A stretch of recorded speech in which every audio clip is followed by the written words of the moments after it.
안녕하세요. 오늘은 김장배추에 물을 좀 주고 있는데요.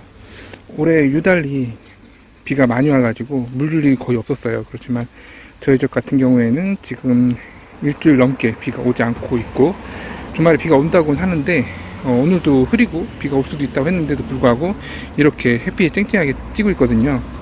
그리고 이번에 못 주게 되면 또 일주일 동안, 저 같은 경우에는 주말 농부이다 보니까 또 일주일 동안 이제 물을 줄 수 없어가지고 비가 온다는 소식이 있지만 그래도 이렇게 물을 주고 있고요. 지금 보시는 것처럼 저 같은 경우에는 분소호스를 이용해 가지고 물을 주고 있어요. 이렇게 멀칭을 한 다음에 물주기를 하기가 상당히 어렵거든요. 왜냐하면 이제 지금 여기처럼 멀칭하지 않은 밭 같은 경우에는 물주기가 용이한데, 이렇게 멀칭한 밭 같은 경우에는 비닐이 덮여 있다 보니까 수분 공급을 이제 관주하기가 솔직히 좀 어려운 편인데요.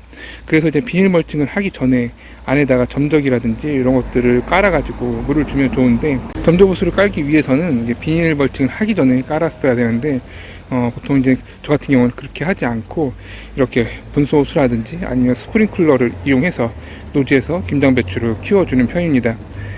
김장배추 같은 경우에는 이 물주기가 상당히 중요해요. 김장배추뿐만 아니라 김장무도 마찬가지인데, 김장배추의 90에서 95%가 수분으로 이루어져 있기 때문에 이 물주기를 게을리하면 안 되거든요. 특히나 이제 김장배추 모종을 정식하고선 20일에서 30일 차가 되면 엄청난 양의 물을 이제 공급해 주기를 이 김장배추가 원하거든요. 그렇기 때문에 정식하고선 20일에서 30일 차 됐을 때 물을 충분히 공급해 주시는 것이 좋고요.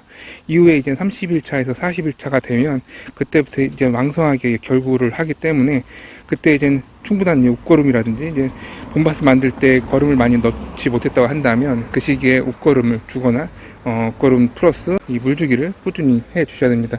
물론 이제 일주일에 한 번씩 뭐 비가 충분히 내린다던가 이렇게 했을 경우에는 이렇게 인위적으로 물 줄 필요가 없겠지만, 지역 편차에 따라서 비가 일주일 동안 거의 내리지 않고 왔다 하더라도 이제 겉만 적시는 정도의 비라고 한다면 이렇게 물을 충분히 주시는 것이 좋습니다.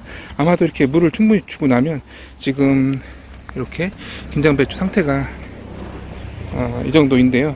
아마도 물을 충분히 주게 되면 또 왕성하게 결구도 진행될 겁니다.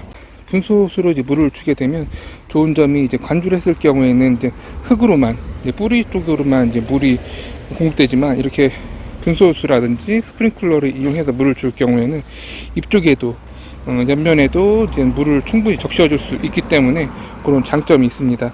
그렇지만 점적이나 이런 것 점적보다는 물 소비량이 더 많기 때문에 그런 부분은 좀 마이너스이긴 합니다. 그렇지만 저 같은 경우에는 지하수가 있기 때문에 물 공급하는 데는 그닥 문제될 게 없기 때문에 점적보다는 이렇게 분소수를 이용하고 있고요.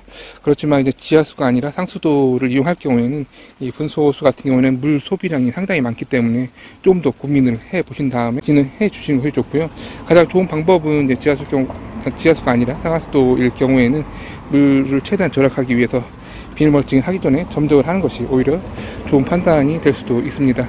이렇게 해서 오늘은 김장배추 물 주는 거 꼭 한번 보여드리고 싶었었는데, 이렇게 물 주는 모습을 좀 보여드렸습니다. 감사합니다.